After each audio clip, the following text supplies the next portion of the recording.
इस प्रकार एप्पल नामक कंपनी दुनिया के सामने आई, जिसने स्टीव जॉब्स की सहायता से और बाबा के आशीर्वाद से एक नए आयाम को छूकर सारे संसार में अपना परचम लहरा दिया। एप्पल कंपनी के बाद हम दुनिया की जाने मानी कंपनी फेसबुक की ओर चलते हैं, क्योंकि यही वो चमत्कार था जिसके बाद दुनिया ने फेसबुक कंपनी को जाना। स्टीव जॉब्स की ही भांति फेसबुक के संस्थापक भी बाबा से काफ़ी प्रभावित रहे, क्योंकि फेसबुक के संस्थापक मार्क जुकरबर्ग की ज़िंदगी में भी नीम करोली धाम में आने के बाद ही बदलाव आया। कहा जाता है कि जब मार्क जुकरबर्ग 32 साल के थे, उस समय उन्होंने फेसबुक की स्थापना कर ली थी, लेकिन वे उसे आगे नहीं बढ़ा पा रहे थे। वे काफ़ी हद तक फाइनेंशियल प्रॉब्लम से घिरे हुए थे और उनके ऊपर कर्जा भी बहुत ज़्यादा हो चुका था। इसी दौरान स्टीव जॉब्स ने उन्हें बाबा नीम करोली धाम जाने की आज्ञा दी और कहा कि एक बार बाबा की शरण में हो आओ। बाबा के धाम के बारे में स्टीव जॉब्स से सुनने के पश्चात वे यहाँ आए। यहाँ से मार्क जुकरबर्ग ने वापस जब लौटा तो उनका जीवन बदल चुका था।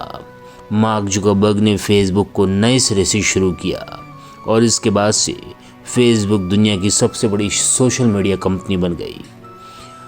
बाबा के धाम के संबंध में स्वयं मार्क जुकरबर्ग ने कुछ दिन पहले ही हमारे प्रधानमंत्री नरेंद्र मोदी जी को उनकी अमेरिकी यात्रा के दौरान बताया था।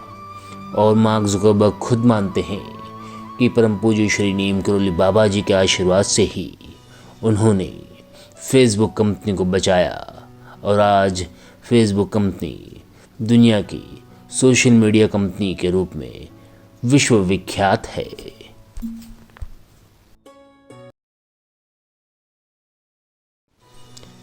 आप सभी को जानकर हर्ष होगा कि परम पूज्य श्री नीम करोली बाबा को उनके भक्त अलग अलग नामों से पुकारते थे।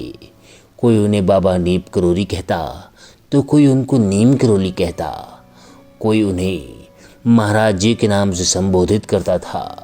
परंतु क्या आपको पता है कि बाबा का असली नाम लक्ष्मी नारायण शर्मा था। हिंदुस्तान के कुछ जगहों में बाबा को तलैया बाबा के नाम से भी जाना जाता था। कोई उन्हें कंबल वाला बाबा भी कहता था। हर भक्त की अपनी एक अलग परिभाषा थी। बाबा के लिए हर भक्त की एक अलग पहचान थी, क्योंकि जैसी जिसकी भक्ति होती है वो ईश्वर को उसी स्वरूप में समझता है, वो ईश्वर को उसी स्वरूप में पूजता है।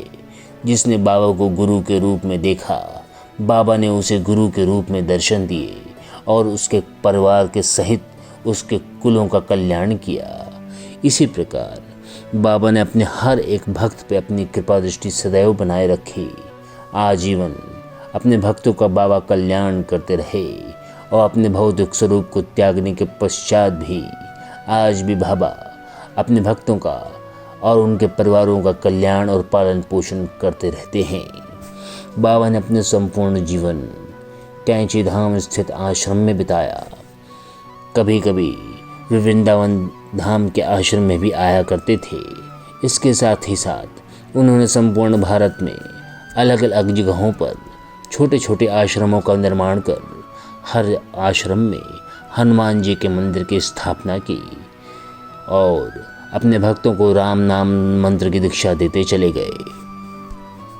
परंतु इन सब बातों के बीच में ध्यान देने योग्य जो बात है वो ये है कि बाबा ने अपने जीवन की अंतिम सांस अर्थात अपने भौतिक स्वरूप को त्यागने की व्यवस्था वृंदावन धाम के आश्रम में की और उन्होंने अपनी समाधि वृंदावन स्थित अपने आश्रम में ली। बाबा सदैव से ही चमत्कारी व्यक्तित्व के धनी थे। संतों के विषय में कहा जाता है कि संत चमत्कारी परिस्थितियों से ओतप्रोत होते हैं। उनके व्यक्तित्व को सहजता से समझ पाना एक साधारण प्राणी के लिए असंभव सा प्रतीत होता है। यहाँ तक कहा जाता है कि बाबा भी दैवीय ऊर्जा से अचानक ही कहीं पर भी अपने भक्तों के बीच में प्रकट हो जाया करते थे। वो एक साथ 2 स्थानों पर भी प्रकट हो जाते थे, फिर अचानक ही लुप्त भी हो जाते थे। यहाँ तक कि बाबा जिस वाहन में बैठे हों उसका पीछा करने या फिर पैदल चलते समय उनका पीछा करने पर भी वे अचानक ही विलुप्त हो जाते थे। और जब उनकी इच्छा होती थी तभी उनके भक्त उनके दर्शनों को पा सकते थे। बिना उनकी इच्छा के कोई भी बाबा के दर्शनों को इतनी सहजता से प्राप्त नहीं कर सकता था, क्योंकि बाबा हर भक्त के मन की इच्छाओं को जानते थे।